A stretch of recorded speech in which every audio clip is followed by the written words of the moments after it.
Hey everybody, thanks for checking us out. I'm Bobby Newman and welcome to my new channel, Bobby Plays Golf. On this channel, you're going to see a lot of great video content of me, big surprise here, playing golf, right? This is going to be something where I'm documenting my experiences with golf and my quest to play better golf. I started playing more serious about 4 years ago, but I have been golfing my entire life. 4 years ago, I got more serious, started actually wearing a glove, getting golf shoes, dressing more appropriately, all that kind of stuff. But I started as a 100+ golfer. I was absolutely terrible. We've got it down now. I'm about a 12 handicap, and I want to keep going.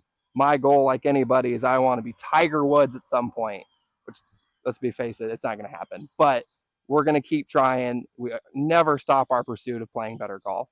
Throughout this series here, you're going to see different videos for coaching stuff, things of me doing equipment reviews, getting better equipment, and just the things I've learned along the way to help you hit better golf shots. We're out here in Austin, Minnesota right now at the Meadow Greens Golf Course.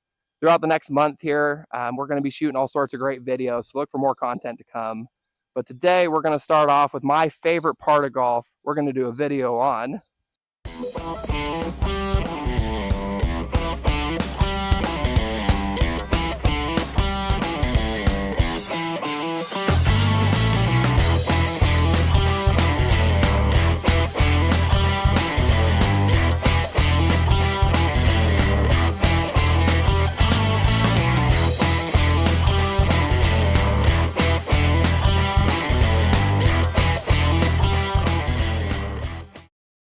chipping.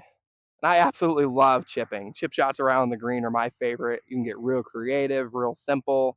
There's a million different ways to do it. You're going to see a lot of different videos from people that do different things.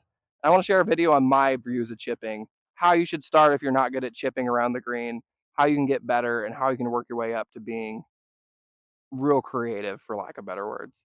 There's a lot of people here. We're actually out right now on the third green at the greens course in Meadow Greens. The long, narrow green. A lot of people are a one-trick pony. They grab their 60-degree wedge.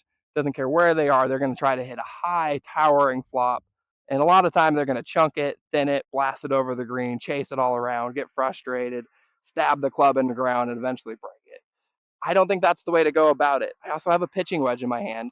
We're going to go over a way to start off with more just of a simple technique, bump and run.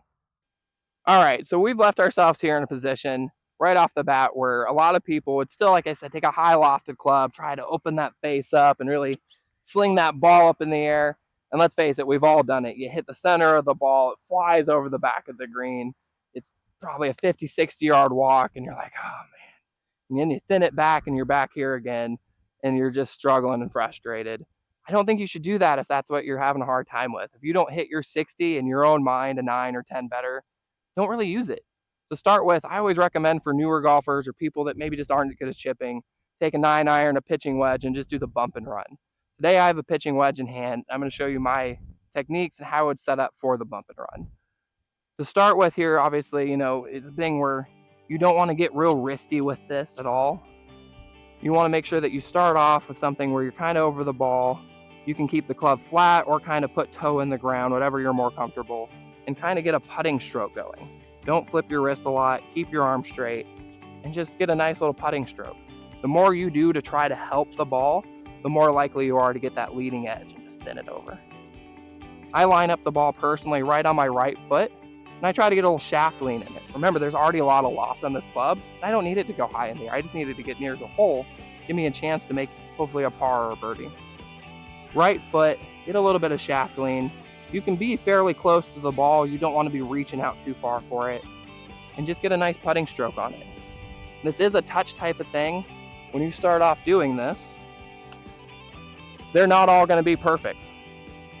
So that right there is actually a decent shot. It's better than being way over. It's better than being well short and chunking it in front of you. And it leaves you a putt at it. But this is definitely a feel shot. You want to be playing conservative. This is something that you do specifically to make a better overall score. Maybe not make the ton of birdies right off the bat, but you're avoiding those triples, doubles, and quadruples that are completely ruining your scorecard. I recommend highly practicing this, really sticking to this, and doing it until you feel like you have that kind of touch to get it closer. And even there, that's another one. It went a little deep, but I've got a good putt at it from there. We'll do just one more, drive the point home.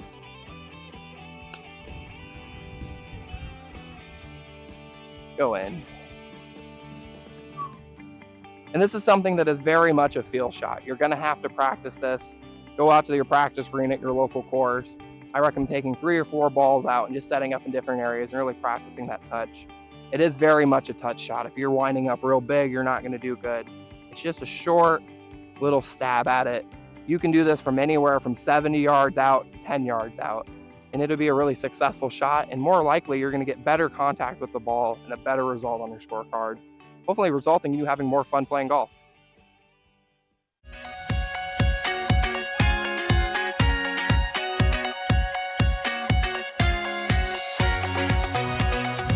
All right, I know what a lot of you are thinking here, right? Bump and run with a pitching wedge and an 9-iron is great. What do I do when I'm a little more short-sighted? Maybe I don't have as much green to work with. Same kind of concept. Don't get a 60. That's just too much loft. A 52, a 56, something like that will still work out just fine.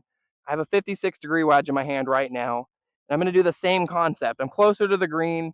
I do have a little bit of space to work with, but I'm going to try to leave this a little short to give you the point of what you can do. Open that face up just a hair, get it kind of squared up, stay a little bit closer to it, and still just putting stroke.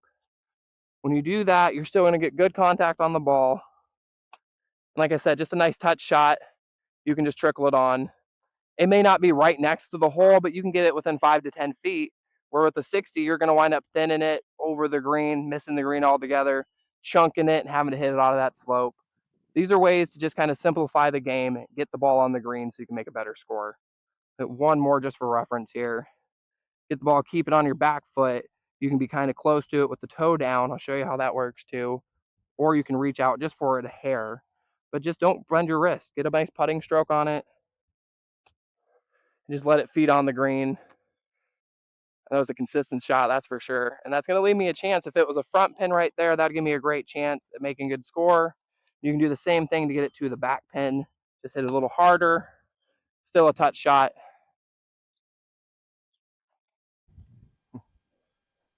All right, now you've gotten that bump and run technique down. You've got it to the point where you can hit a nice little putting stroke wedge shot. You can get the face a little more squared up and open to get it a little higher in there. You can hit the bump and run with the pitching wedge and get it nuzzled up next to the hole. Now let's move on to the point where we can do something a little more creative here. I love a 56-degree wedge. A 60 really isn't necessary. I get it with a 60, you can open it up and make it like a 75-degree. That's just silly. You're not going to get a good shot. You're going to hit a lot of fat shots, a lot of thin shots. There's a ton of versatility with a 56. You do not need a 60. I have a Callaway Jaws, the 56-degree with a 10S bounce on it. What the bounce is this leading edge of the club is nice and thick, and it's intended to do exactly what it says, bounce. When I hit behind the ball, it'll interact with the ground, and instead of digging in and eating, it'll literally bounce. I can use that bounce to open the face up and hit a nice little collective shot. This is a touch shot, so I recommend practicing it on a nice practice green, or maybe hit a couple extra shots if it's not a busy round at your local course, somewhere where you're not going to spray it around and hit anybody. But same kind of concept, except now we're going to get our wrist moving a little more. You can get that face nice and open, and you want to play the bounce of the club. What I'm trying to do when I hit this is I want to hit behind the ball, not way back here, but basically right behind the ball, and let it bounce up and collect it, and just chip it on the green. You do not want to swing hard in the shot. You want the club to do most of the work.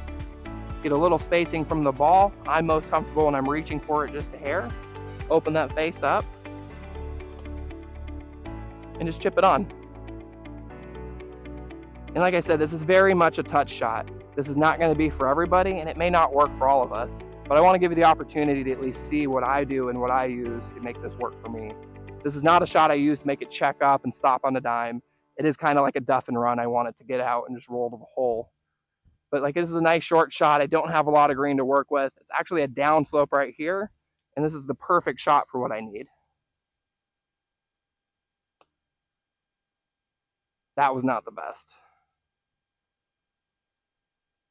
We'll hit one more, get it a little closer.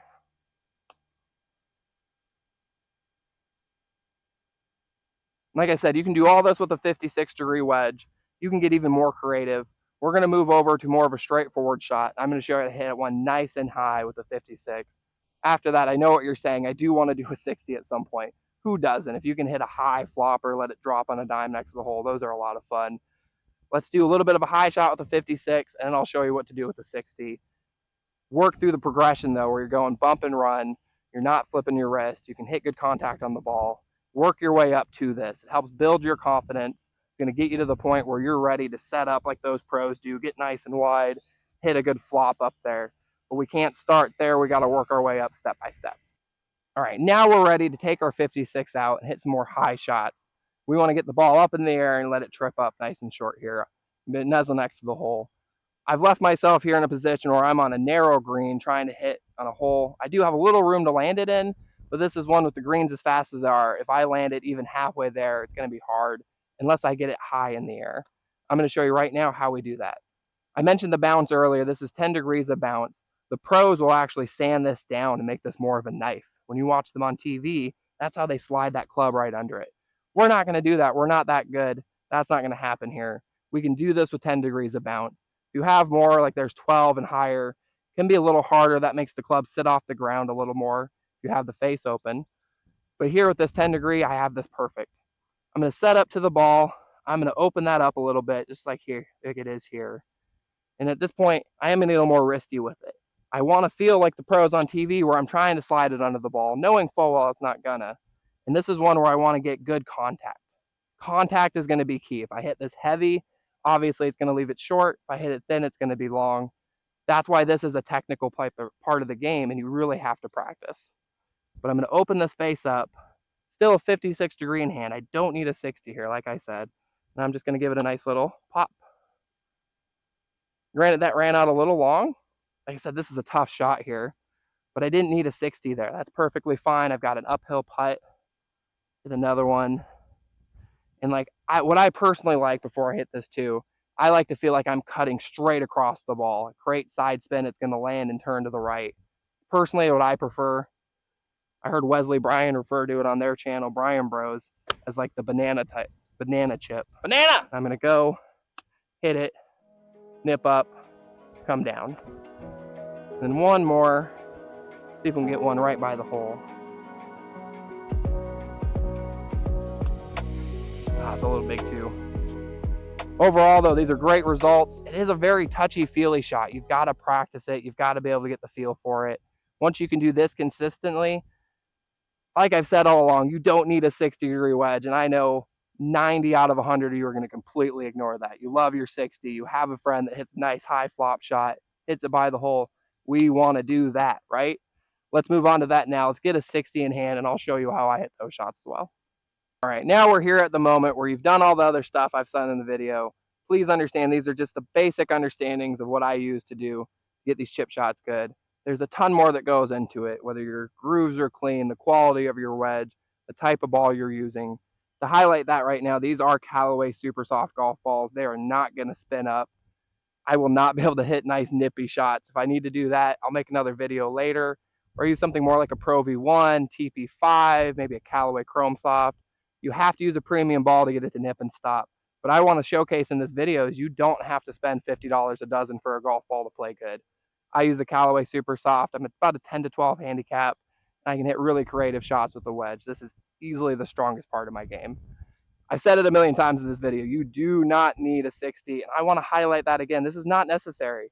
There's times where I'm not even hitting this club well. I throw it out of the bag. I'll put something else in to fill it out. The 56 works perfectly fine for all the shots I've highlighted. But let's get into this now. Let's hit some good shots with the 60. Let's finish strong with this. I've got 4 balls set up. We're out here at the practice green at the Meadow Greens golf course. I really like setups like this where I've got a hole right in front of me where I'm going to have to hit a nice touchy shot to get it to be near the hole. I can hit a high flopper and practice getting it back to that back hole. I've got one on the left here that's more down slope where it's not going to stop at all. I've got to let it roll out. Gives me a lot of creative opportunities to practice different shots. To start with, we're going to hit it this hole right up in front here. I've got my 60 degree in hand. There's a couple different ways you can go about this. One of the ways is just like the guys on TV, almost feel like a bunker shot. Get those feet a little wide, reach out for the ball. We're going to get that face nice and open. Get it like a butter knife here. I want to get nice and low, and I'm going to feel like I'm sliding that club straight underneath the ball.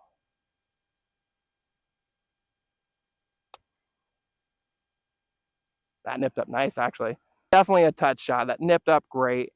But it's something you've got to practice out here on a practice green. I highly recommend doing it when there's not a lot of people on the practice green yourself, because when you open it like that, you're gonna catch the hosel as you practice it. You're gonna thin it over. It takes a lot of practice.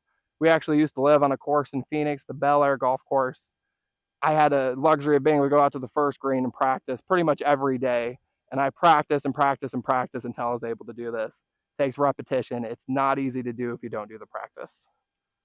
The other option too, you don't have to go that wide with your feet.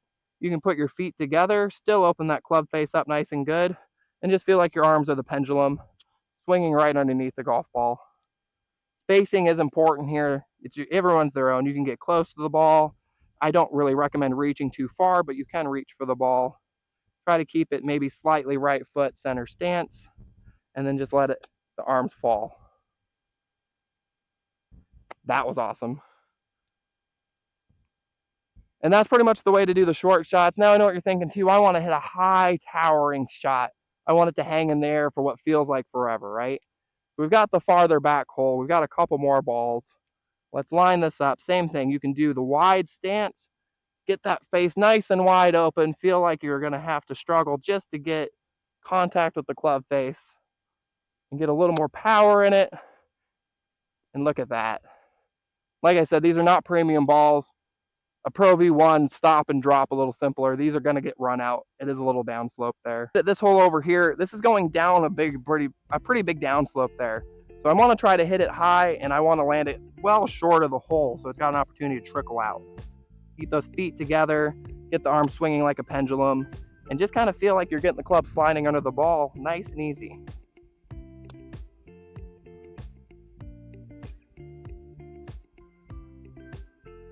I absolutely love touch shots like this. I'll sit out here and practice this for hours. Once you get this down, it's addicting. It's so nice to be able to do this. You'll have some people around looking at you like, I can't believe he did that. It's awesome to practice, but you have to practice. You do not need the 60. You can use the 56, like I said. Let me know in the comments below. Are you going to be using your 60 or your 56? What have you been using in the past? And did you try some of these techniques? How did it help you going forward? Was it able to lower your scores? And did you have some problems with it? If there's certain things you're not understanding or parts of this that isn't working for you, let me know. I'd love to help you in the comments. I'll be happy to respond and possibly post more videos about this. Look for more videos in the future. I'm going to make a video about how my practice technique around this works, some drills I do that help me get up and down and practice that scenario. And who knows, if we get enough comments and interaction below, I'd love to make a video where I'll put the ball in some weird places and we'll hit some really creative shots and see what we can do. I love making people go wow when I hit a wedge shot, and I want you to be able to do the same too. Please do me a favor, like the video, subscribe for more videos in the future, and I'll see you next time.